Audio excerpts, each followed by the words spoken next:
O Evangelho de Mateus, capítulo de número 25, vai nos narrar a respeito da parábola das 10 virgens, também vai nos narrar a parábola dos talentos e o grande juízo. O texto que eu quero compartilhar com o seu coração está no versículo de número 10. Na parábola das 10 virgens, ele diz assim: saindo elas para comprar, chegou o noivo, e as que estavam apercebidas entraram com ele para as bodas e fechou-se a porta. Nesse contexto, o Senhor Jesus, ele está trazendo uma narrativa a respeito de um casamento. Ele faz uma alegoria com a segunda vinda dele, o que seria conhecido também como a consumação dos séculos, com uma celebração de casamento. Na Bíblia nós vamos encontrar muito dessa alegoria, onde fala que o próprio Senhor Jesus seria o noivo, onde a sua igreja seria a noiva, e a vinda dele então seria a consumação desse casamento. Alegoricamente existe muita simbologia nesses termos. Dentro desse contexto então o Senhor Jesus está falando a respeito dessa parábola das 10 virgens. Ele fala que 5 eram nécias, 5 eram loucas, 5 eram imprudentes e outras 5 eram sábias, eram prudentes. O que essas virgens têm a ver com o casamento? Porque na cultura antiga judaica, o casamento era feito dessa forma. A noiva esperava até o final do entardecer, quando caía a noite, ela esperava dentro da sua casa, adornada, ataviada. Então o noivo vinha até a casa da noiva, vinha buscá-la. E quando o noivo vinha, havia ali um grande cortejo.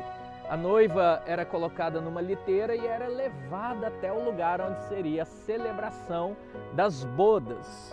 O cortejo então seguia aquela liteira em volta da noiva, trazendo honrarias. E naquele tempo não existia eletricidade, a escuridão era muito grande. Então essas mulheres, essas virgens que saíam em cortejo, elas levavam tochas ou candeias, lâmpadas daquele tempo, e iam acesas aquelas lâmpadas em torno daquela procissão, em torno daquela liteira, até chegar no lugar das bodas.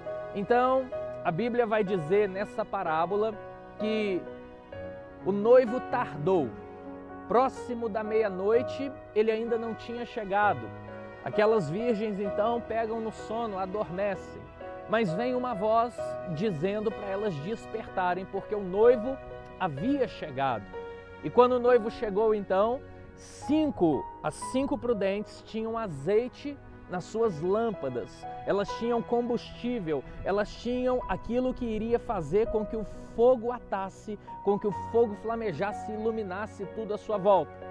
A contrapartida é que as outras 5 tinham as lâmpadas, eram virgens, mas não tinham o azeite, o combustível.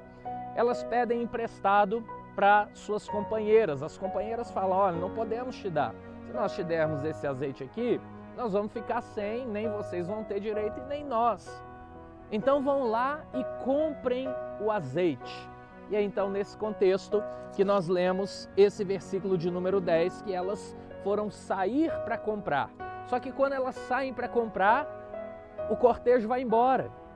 Eles entram nas bodas, a porta se fecha e aquelas outras que eram imprudentes não conseguem entrar. Jesus está nos dando então uma chamada de atenção a respeito desse azeite comprado. Porque, na verdade, muitas pessoas hoje têm o que podemos dizer de azeite comprado. Azeite comprado é aquele que não é produzido a todo momento. É aquele que você tem que ir no mercado, você tem que ir em algum lugar. E nós devemos nos atentar a uma simbologia muito importante, porque o azeite é um dos símbolos mais emblemáticos da Bíblia Sagrada. O azeite, ele diz respeito à unção. O que é unção? Unção é aquilo que é derramado com óleo, com azeite sobre a cabeça de alguém e que traria então uma qualificação para uma pessoa. Por exemplo, reis eram ungidos, sacerdotes eram ungidos. A Bíblia diz que nós também devemos ser ungidos pelo azeite espiritual do Espírito Santo. Quando aquelas mulheres que não tinham azeite vão comprar, elas voltam e a porta já está encerrada. Quando elas pedem passagem para entrar nas bodas, o que seria ali a eternidade, o que seria ali a grande festa da salvação, então o noivo atende e fala assim: não as conheço, e fecha a porta na cara delas. Porque na verdade o azeite é aquilo que faz com que nós sejamos reconhecidos diante de Deus. A nossa caminhada com Deus sem azeite, ela se torna vazia. Porque o azeite justamente é essa unção, é esse poder sobrenatural, é esse combustível. Imagine você nos dias de hoje, o azeite seria aquilo que nós chamamos de eletricidade. Não adianta eu ter uma lâmpada se não tem corrente elétrica passando. O azeite é essa energia, é algo sobrenatural que capacita uma pessoa. Quando nós falamos de unção, quando nós falamos de azeite, quando nós falamos do derramar do Espírito Santo, nós também estamos falando que Deus, através do seu Espírito, através do derramar desse azeite, através desse combustível espiritual, Ele pode nos qualificar para toda boa obra. A Bíblia diz que nós devemos ser luz do mundo, nós devemos iluminar aquilo que está à nossa volta com as nossas boas obras. No entanto, se não tiver azeite, se não tiver combustível, o fogo não pega, ele se apaga rapidamente. Assim nós devemos então ter esse azeite a todo momento.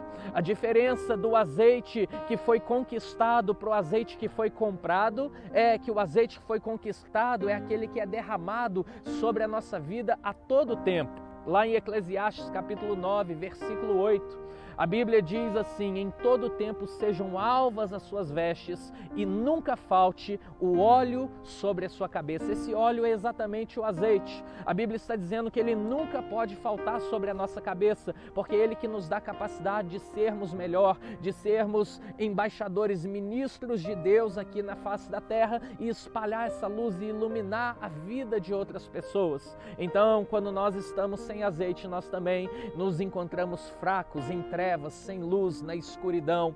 O azeite é aquele que trouxe capacidade do jovem Davi, antes mesmo de ser rei, de derrubar um gigante de praticamente 3 metros de altura. Ele não fez isso na força do seu braço, ele fez isso porque foi derramado o azeite da unção sobre a vida dele. Assim, também Jesus, quando estava ali no Getsêmani, na noite que ele foi pego e torturado no Sinédrio, na manhã seguinte ele seria crucificado. Ele não foi para aquele lugar à toa. A Bíblia não descreve aquele lugar como jardim do Getsêmani à toa, porque Getsêmani significa prensa das azeitonas. E azeite, ele é produzido quando se prensam azeitonas. Naquela noite o Senhor Jesus teve medo.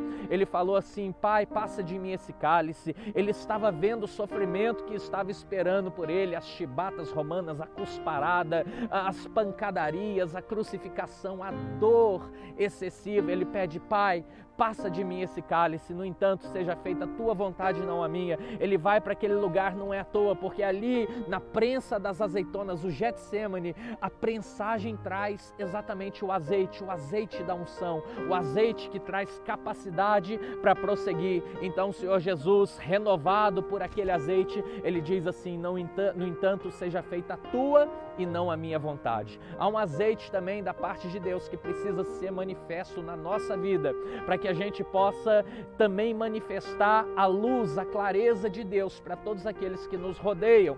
Um médico, por exemplo, que tem azeite na sua lâmpada, é aquele que não confia apenas na técnica do seu braço, mas ele sabe que quando essa falhar, quando a vida está no limite, ele sabe que existe um azeite mais poderoso, uma capacidade que vem de Deus para alcançar uma vida. Assim é também na vida de um advogado que recebe luz naquele momento em que ele já não sabe mais o que fazer, ou qualquer outro tipo de profissional. Você, meu colega de ministério, o azeite essencial no ministério, na obra de Deus, é aquilo que deixa a chama acesa. No entanto, aquelas mulheres, elas estavam indo comprar azeite. Comprar azeite é um erro. Hoje nós vivemos num tempo em que existem muitas vendas de azeite por aí. Eu vejo em igrejas que existem, por exemplo, venda de vassoura ungida, venda de caneta ungida, venda de isso ungido, venda daquilo outro ungido. Isso é comprar azeite. Esse azeite, o Senhor Jesus fechará a porta na nossa cara. No entanto, quando vem a prensa das azeitonas, quando vem a prensagem, quando vem a moagem do nosso próprio ser, quando você se humilha diante de Deus, quando você busca a face de Deus, quando você ora a Deus, quando você entende que é necessário haver uma abnegação, esse azeite então vem, porque é na prensa da azeitona que ele vem. Assim também, Deus quer que a todo momento sejam alvas as suas vestes e nunca falte o óleo, o azeite sobre a sua cabeça, porque esse azeite é aquilo que te dá capacidade para vencer. Eu espero que Deus te dê esse azeite, que Ele derrame sobre você renovação, que no meio da tribulação, no meio da escuridão, no meio das trevas, surja então uma grande luz, e essa luz venha carregada de azeite, de combustível, para que ela nunca te falte, para que quando o noivo vier, você também esteja preparado como uma virgem sábia, como uma virgem prudente. Que o Senhor te abençoe e te guarde. Shalom.